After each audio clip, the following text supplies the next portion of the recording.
มวยเข้าบุญเลยครับเข้าบุญก่อน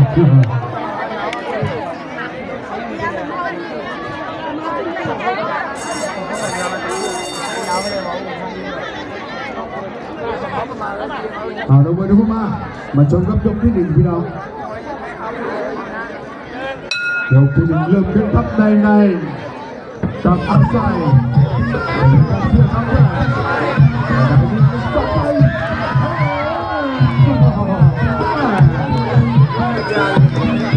จับผู้นี้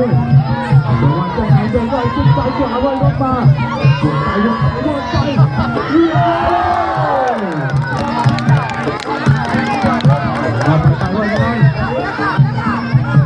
ในจะได้ขึ้นไปขวาไปขึ้นมาขวาขึ้นไปอาศัยไม่ยอมรับใจรับเพียงล็อกไปยังตีเราจะต้องยกมาโอ้ยยกแล้วมาคู่เอาละทุกคนเอา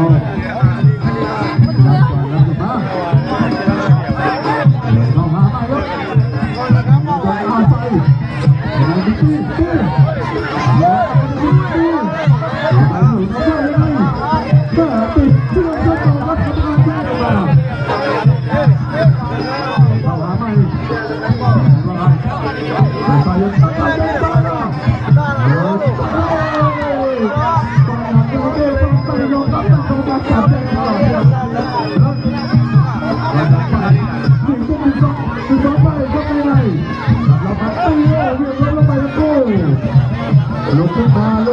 ไอ้โดเดินโค้ง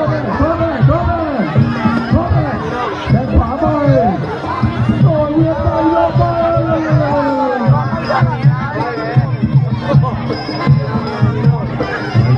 มา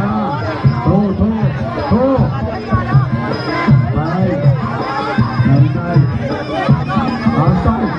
ไปว่าอย่าต้องใจนะไป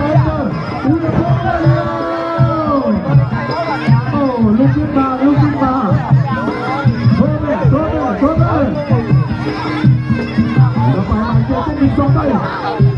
ใส่เจ้าหาเจ้าตายเดี๋ยวไอ้เจ้าเชื่อไป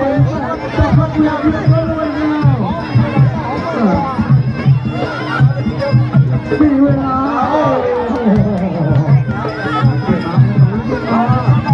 เดินโอ้โหไปโอ้โหให้กำลังใจเจ้า